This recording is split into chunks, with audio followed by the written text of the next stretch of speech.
За өнөөдөр 2025 оны 2 сарын 13-ны өдөр за ээлжит 4:18 дэх өдрийн 18 цагаас иргэдийн асуултанд хариулдаг, санал хүсэлтэнд хариулдаг ээлжит дугаараа хий. Одоо энэ бол намраас хойш хийгээд 21 дахь дугаараа хийж байгаа.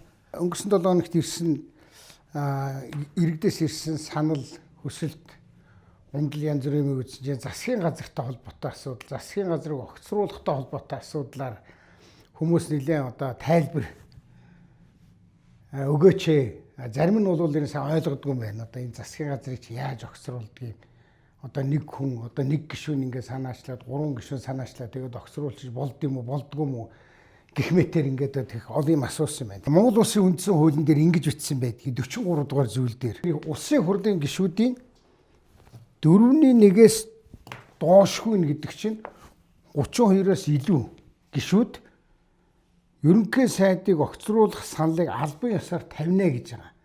Тэгэхээр ерөнхий сайдыг огцруулах саналыг тавихын тулд гарын үсэг 32-оос дээшээ болсон байх ёстой. Тэгээд энэ бол албан ёсны бичиг цаас болно. Тэгээд их хурлд өргөн мэдүүлнэ.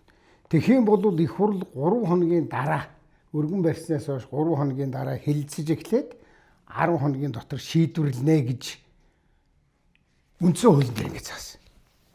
За энэтэй холбоотой би энэ өмнөх бас энэ иргэн нэлээд хэд иргэн байсан энэ иргэдийн асуултанд хариулахын тулд энэ өмнө нэр манаа дээр ямар хөө юм болж исэн бэ? Ямар сайд хугацаанаас өмнө огцорч исэн, огцруулж байсан ийм юм юу болж исэн бэ гэдэг үзлээ л дээ. Тэгсэн 90 оноос хойш за ингээд 9 ерөнхий сайд хугацаанаас өмнө ажиллах гэсэн юм байна. За тэгээ би ингээд энэ 21 онд хүрэлцэх бол өөрөө өргөдлөө өгсөн. Тэгэхээр энэ их асуудалгүй гэсэн үг. Өөрөө өргөдлөө өгсөнийг би ингээд арилгачих. Энэ хүрэлцэх өөрөө өргөдлөө өгөөд ерөнхий сайдаас болцсон. За энэ инг сайхны засгийн газрыг огцруулах асуудлыг ярьсан. Тэгвэл энэ бол инг сайхныг огцруулах гэдэг нь бол үндсэндээ тэр үеийн үндэсний ардчилсан нам социал-демократ намууд нь өөрснөө эвслийнхэн дарга ерөнхий сайд байна гэдэг намуудын шийдвэр гаргасан учраас энэ инг сайхныг бол огцруулсан.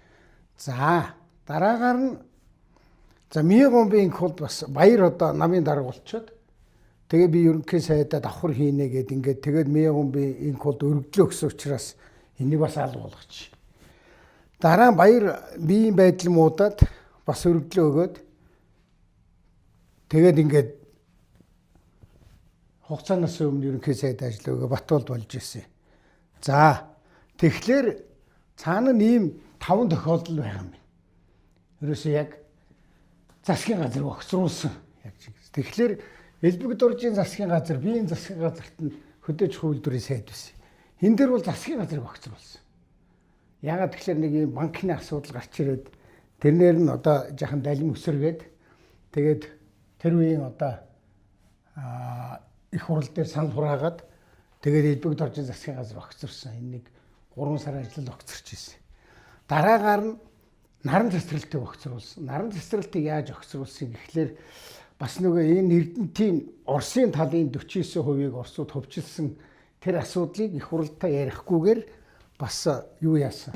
Бичиг явуулсан гэдгээр нь огцруулсан. Тэгэхдээ энэ ийм 3 төрлийн байгаа шүү. Засгийн газрыг огцруулдаг. Тэр үед ямар хууль байсан гэхлээр ерөнхий сайд нь би огцрохгүй гэхлээр засгийн газрын гишүүдийн олонх нь огцорё гэд огцорчих юм бол засгийн газар нь огцордог байсан.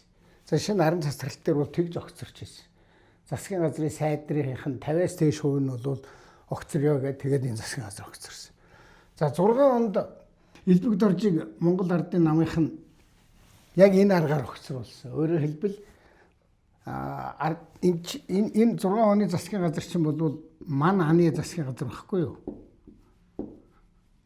Тэгэхдээ маны гишүүд засгийн газрын гишүүдийн 50-аас дээш хувь байсан. Тэгээд энэ маны 50-аас дээш хувь гэдэг чинь энэ маны гишүүд огцорлоо гэж хэлээл тэгэл Элбэг дорж огцорсон. Алтан уяг дээр бол намайг 13 онд эхлээд огцруулна гэсэн. Энэ бол яг Одоо ингээд 5 огцролтыг авахад яг хүнийг нэр зааж ерөнхий сайдыг нь огцруулсан 2хан тохиолдол байдаг юм байна. Эрдэнэтийг намайг. Тэгэхээр Алт уягийг бол 2013 онд Монгол Ардын нам бас одоо тэр бүлгийнхаа даргын баланкн дээр гар үсгээ цуглуулад 20 хэдэн гишүүн гар үсгийг зураад тэгээд энэ асуудлыг улсын хурлаар авч хилцээд 13 оны хавар огцруулахгүй гэдээ улсын хурл олгохоор намайг огцруулаагүй 13 онд. Тэгсэн дахиад 2014 онд дахиад Монгол Ардын нам 20 хэдэн хүн 25 6 хүнтэй байсан юм а.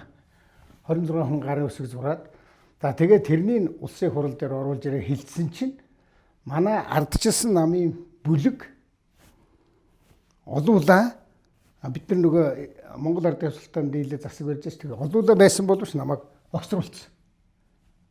2 удаа 2 жил болоход Алт уягийг 2 жил ерөнхий сайд хийгээд 2 удаа огцруулах оролдлого хийсэндээ 2 дахь дээрээ бол огцруулсан юм төгтөө. За энэ Эрдэнэтийг Монгол Ардын нам бас өөрснөө огцруулсан.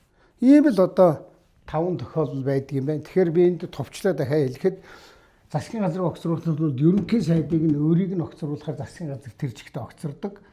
Эсвэл засгийн газрыг огцруулна гэж хэлээд засгийн газрыг огцруулахаар санал хурааж огцруулж болдог. Хоёр дахь нь энэ гурав дахь нь одоо байхгүй болсон юм шиг байлаа. Тэр үед байснаар бол засгийн газрын гишүүдийн олонх нь огцорлоо гэд гар үсгээ зураад өгчвөл огцордог ийм 3 тохиолдол байгаамаа. За нэг ийм л ерөнхий танин мэдхүйн шинжтэй тэгээ хуулин дээр тэгээ болсон үйл явдлын талаар би товчилж та бүхэнд хүргэлээ.